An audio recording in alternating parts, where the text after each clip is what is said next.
Some stories begin quietly, with no warning at all. They start on a normal night inside a home with people who know each other and with no sign that anything is about to go wrong. January 14th was one of those nights. Winter was already settled in across Indianapolis. The holidays had just passed. Life was moving forward the way it usually does, day by day, moment by moment. Inside a house on the south side of the city, a young woman was alive, breathing, and surrounded by people she knew. By the end of the night, her life would be over. Her name was Sierra Jingles.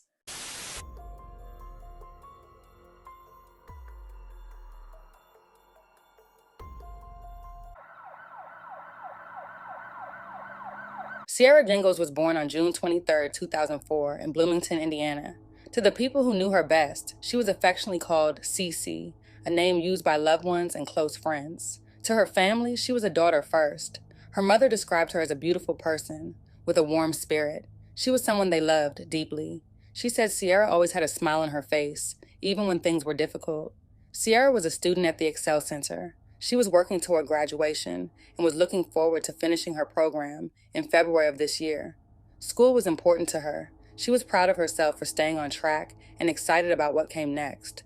Sierra talked about going into the pharmaceutical field after graduation, and she looked forward to building a stable career and a better life for herself. Sierra also had a creative and imaginative side.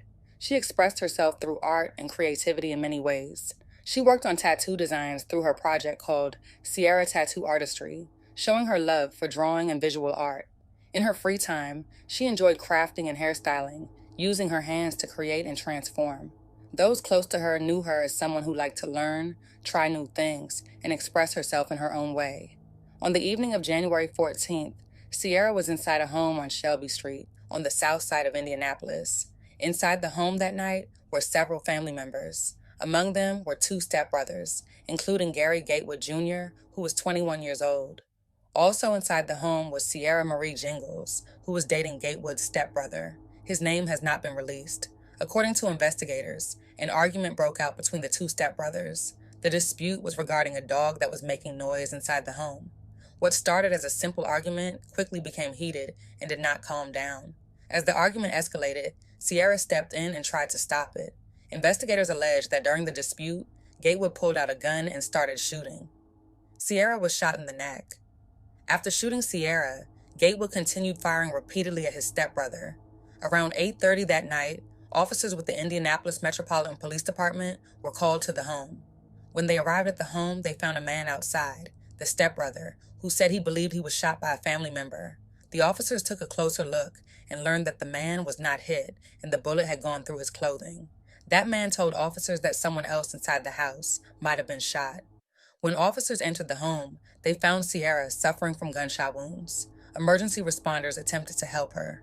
At first, her condition was listed as critical. A short time later, officials confirmed that she had died. A person in a wheelchair was also found in the home, but fortunately was not injured. After securing the scene, officers began searching for the shooter. Police located Gatewood a few blocks away from the residence and took him into custody without incident. Investigators said there was no ongoing threat to the public and that the incident appeared to be isolated. An autopsy later determined that Sierra died from a gunshot wound to the neck. Police confirmed that the shooting stemmed from a family dispute inside the home. By the following day, Gatewood was formally arrested in connection with Sierra's death. After the shooting here at this home behind me, the suspect allegedly went to a nearby business and asked an employee to call 911 because he did something bad and needed to be arrested. Sadly, according to this affidavit, the victim was actually trying to be a peacekeeper in a family dispute when she was killed.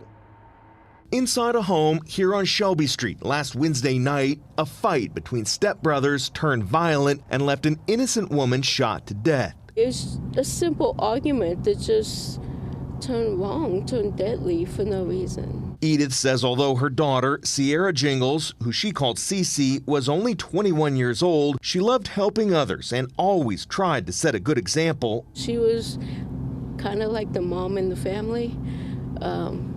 She would always tell me to take a time out if I needed if I needed a moment. Court records claim Cece was dating the suspect's stepbrother and tried to break up their argument about a dog that was making noise when 21-year-old Gary Gatewood Jr. allegedly shot her in the neck and repeatedly tried to shoot his stepbrother, leading to charges of murder and attempted murder being filed. It's senseless, and the gun violence is just too much.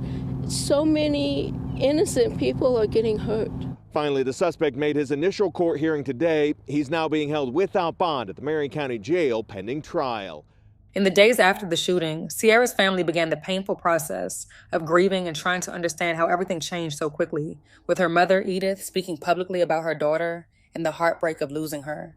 She described Sierra as young, loving, and full of life, someone who was working hard to find her way in the world, and shared how devastating it was to lose her child to gun violence.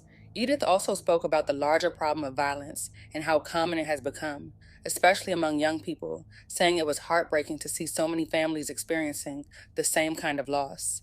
A GoFundMe fundraiser was created to help cover funeral expenses and other related costs, and in her message, Edith asked the community for support, explaining that anything would help during such a painful time, as planning a funeral was not something she ever expected to do for her 21-year-old daughter.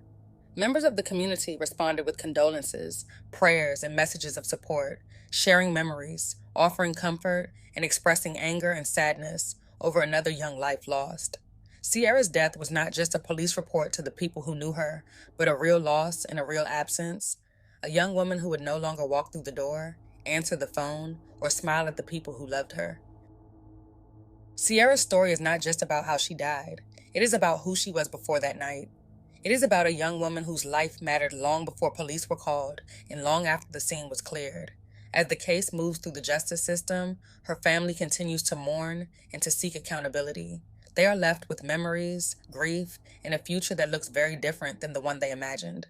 Her family will carry that loss every day, and her story now stands as another reminder of how quickly conflict inside a home can turn deadly, and how deeply those moments affect the people left behind.